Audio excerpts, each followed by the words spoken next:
welcome everybody, and thank you so much for being here. It's really fantastic to look around and see lots of familiar faces and some people, some friends that we have yet to make.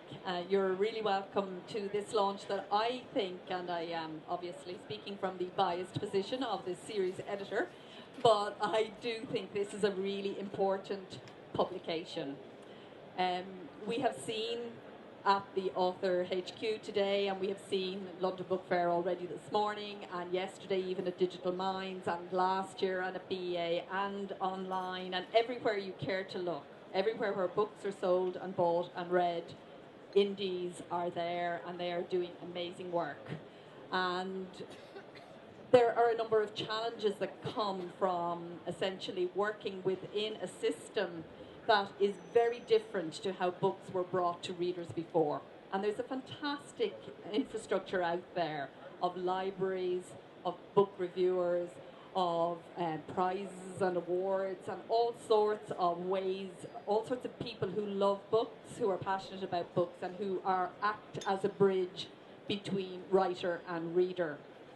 Unfortunately, as it stands in this moment, in this strange moment, which will pass, it is opening, and in some cases it's an open door already. The door is wide open. In other cases we need to do a little bit of shoving, and in other cases we need the whole lot of us giving it a really good push. And this book, which Dan and Debbie have worked on for a long time now to get it right, it's short and it has two audiences. Essentially it's aimed at those libraries, those prize-giving committees, those bookseller associations, books, individual indie bookstores, libraries, explaining to them what's happening in the self-publishing world, because there's a lot of misinformation and a lot of people don't really know what's going on. So it explains to them what we do and how we do it, and how we are fantastic, and how we are very much part of the books world and here to stay, and we have something to offer. And it's also addressed to us, to the self-publishing writer, explaining the constraints that we may not be aware of that a bookstore operates under around things like distribution and stuff that we don't have, because we've got these amazing direct tools that allow us to go straight to our readers, but the world of books is actually quite layered and quite complex, and they can only work within that world. So if we want to be in the library, if we want to be in the bookstore, we've got to understand the constraints that they work under. So Debbie and Dan, as I said, have kind of taken those two horses and ridden them very, very, very well. And the book is short, so you don't have to waste your precious writing time doing all that reading. But it tells you everything you need to know, how to approach people, how to be professional, how to make it happen for yourself. And it also tells the bookstore, tells the library, tells the prize committee, tells everybody what you have to offer, and that you are a professional, and that you will, really be a boost, because, and this is my last sentence, I'm going to sit down and you're going to hear lots from the authors, but everybody, and this is my passionate belief, and it's absolutely true, it's not a belief, it's a fact, everybody benefits when author-published work is included.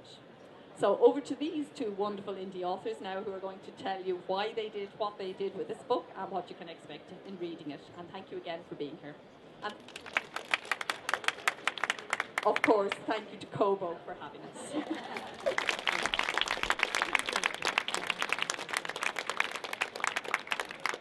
Thank you, and yes, a huge thank you to Diego and everyone else at Kobo. Now for some sermonising, literally. Those of you who know me will know that, amongst other things, I'm a fairly outspoken atheist. Nonetheless, by training, I'm a theologian, so I'm going to start with a little sortie into that world. Most people are familiar with the parable of the Good Samaritan, found in Luke's Gospel. Not so many are familiar with the context in which the Gospel's author places it. Jesus has just delivered his mission statement, for want of a better phrase, love your neighbour as yourself. The person he's speaking to, being simultaneously a handy rhetorical device and someone who's not going to fall for a politician's generalities, pulls him up and asks him exactly what he means. Who is my neighbour? A question Jesus answers in a manner familiar from all great orators, with a story. The story of the Good Samaritan. There's a simple point being made, and it's one that the author of Luke's Gospel makes repeatedly, from the Sermon on the Mount to Pentecost, the instant hook of his sequel, the Acts of the Apostles. And the point is this: what matters in deciding who is my neighbour is not the answer. What matters is how we ask the question. And we can ask it in two very different ways. We can ask, as Jesus' interlocutor does, who are the ones I have to love? Or we can ask, as Jesus reimagines the question, whom may I love? It's a dichotomy you'll find as a pretty much constant feature in all human problem solving. On the one hand, we can approach problems by asking, how do I avoid all the things I need to avoid? On the other hand, we can approach them by asking, how do I encounter all the things that are worth encountering? You can probably start to see where this is going, but let me digress a moment. Self-publishing, like Lionel Shriver's eponymous Kevin, has become one of those awkward problems in the literary world. One of those things that we need to talk about, that we need to do something about, but we can't quite figure what. Self-publishers and traditional publishers and hybrid authors and bricks and mortar stores and journalists and service providers eye each other like a GIF flickering between suspicion and desire. But the simple truth of it is this: everyone in the business of books has just one duty. And it's not to themselves, it's not to bookstores, it's not to progress, and nor is it to the preservation of the physical book. It's not to shareholders, and it's not, though I wish it were, to writers.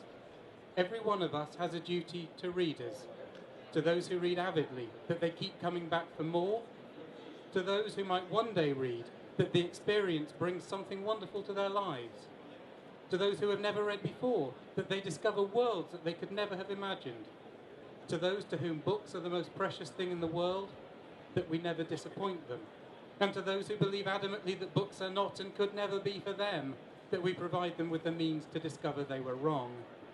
And that brings us back to the question of what to do about self-publishing, and back to the Good Samaritan.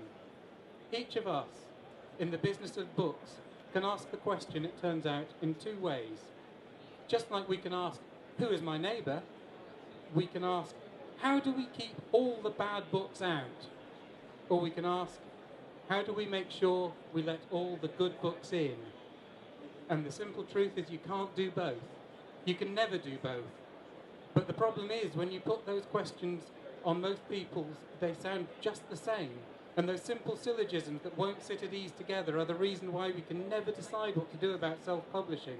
And why whenever we start to try, we sound like we're tearing each other apart. But the solution is straightforward. Which question serves readers?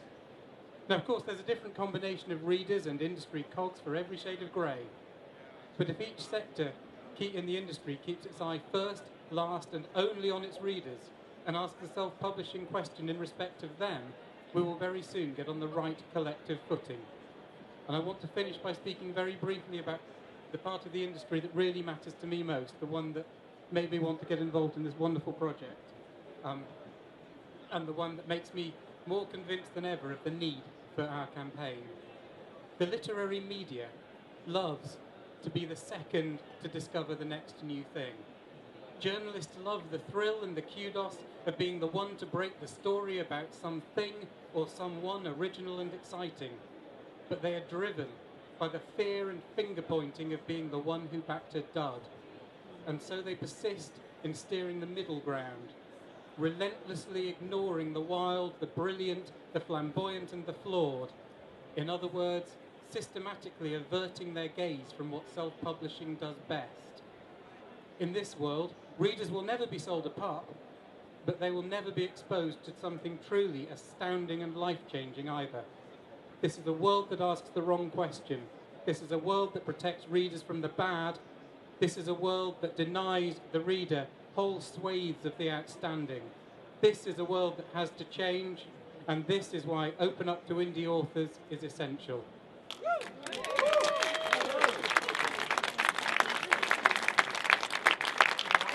Dan mentioned his theological training, which, although now overwritten by atheism, provides valuable reference points for the Open Up to Indies campaign.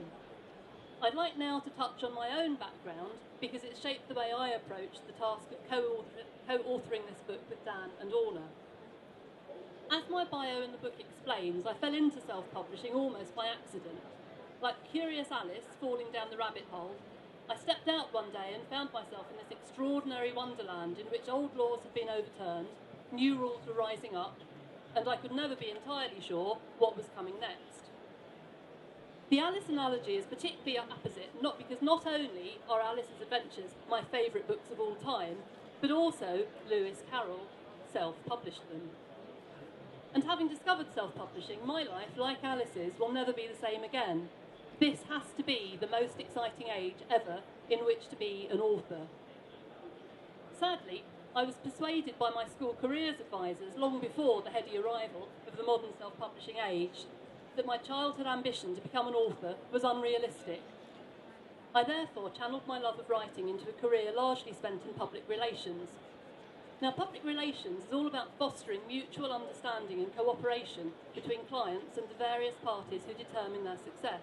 Not only the end user of a product or service, but anybody who may influence that end user's purchasing decision. The rest of the industry, the trade media, national press, Joe Public, whatever. Co-authoring the book required me to tread that same old PR ground again.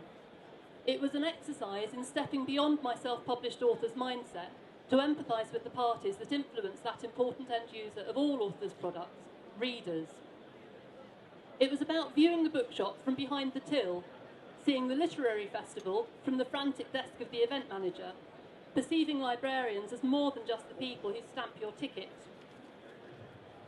Empathising with others is something that comes naturally to authors, but empathising is not always easy or straightforward, as I learned very early on in my first flirtations with PR, when I took on the role of school playground peacemaker. As a child, I instinctively wanted to help people get along. I wanted to unite people in friendship and cooperation and eradicate playground conflict. I remember spending one school dinner time being pursued round the playing field by two angry groups of previously feuding girls. They were cross with me because, in hope of restoring their friendship, I told each group separately and inaccurately that the other one wanted to apologise for the conflict. Appreciating their former adversary's apparent conciliatory attitude, they immediately made up, and then were after my blood when they realised I duped them. Back to the present, I don't think that my part in this book will inspire aggrieved brat gangs to chase me round the aisles of the London Book Fair. Instead, I hope I've helped build long-term partnerships between all those parties who aim to bring great books into readers' lives. Because books change lives for the better, and ultimately the desire to do that is what unites all the parties served by this book, the desire to present great reading experiences that will change the lives of book lovers all over the world. I'm confident that Ally's Open Up to Indies campaign and the Opening Up to Indie Authors Guidebook will only do good in making the wider world more receptive to self-published authors' books, and so enable us all to change lives for the better through the power of the written word. So let's get out there and spread word about the campaign, and then spread our words, because together we can. And finally, I'd like to finish off by reading on this beautiful Kobo device, which sits so neatly in my hand, a little bit... all those years in PR weren't wasted, yeah. I'd like to read just a little bit from the book to give you a flavour of how it reads, what it's like, and I hope to encourage you to go and download your copy and read yours. Aside from the key areas covered in the book, in which more work is needed to open up the way for all authors to be treated equally, there are many other avenues by which all self-published authors may actively demonstrate the quality of their books to the public at large. Every piece of marketing activity that you undertake not only helps sell your books, it also furthers the cause of the self-publishing sector as a whole. Every new reader won over, every good book sold, helps persuade the reading public and the old guard of the publishing establishment of the quality and value of self-published work. That means we all have a responsibility to make our books the best they can be before publication. Then we can stand up, be counted, and wear our self-published author badge with pride, even if you are one of the growing number of writers whose books, by their very quality, are indistinguishable from trade press publications. Nothing will be more powerful than your own proactive involvement in moving the self-publishing community forward on the road to equal opportunities. Share your achievement wherever you can, online and offline. Engage with your local media. Reach out to books groups.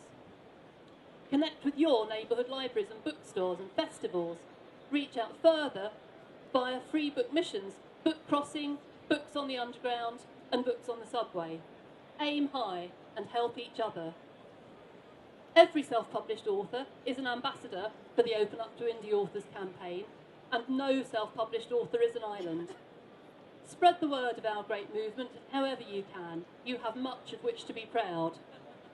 Whatever lies ahead for the book trade as it continues to evolve at high speed and in tandem with technological advances and innovations, one thing is certain: self-published authors are here to stay, championed by the Alliance of Independent Authors and all who support them within and outside the author community.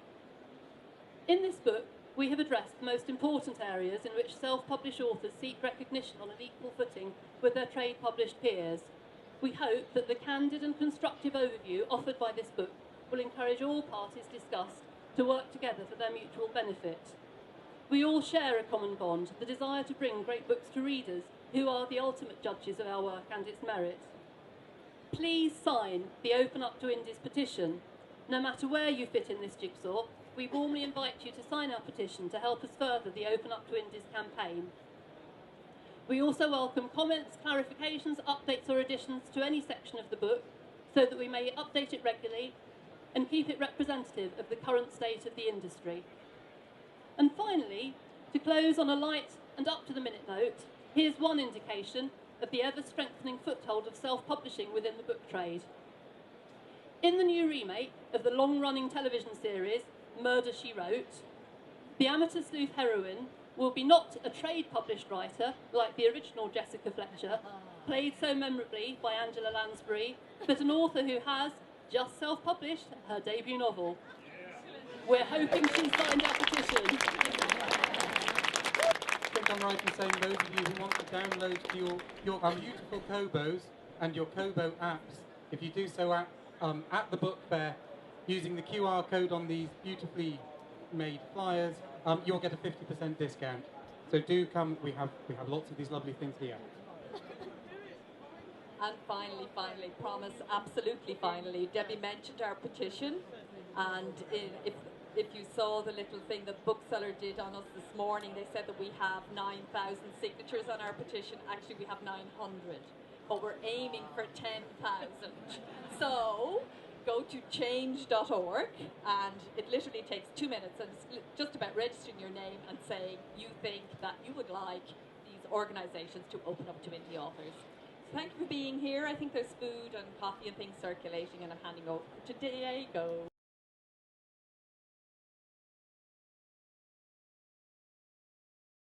Again, for the last time today, so thank you very much, guys. It's been a real pleasure. Thank you, David. Thank you, Orna. Thank you, Dan. Thank you for the promotion. I think you could be a perfect cooperative life manager in the UK.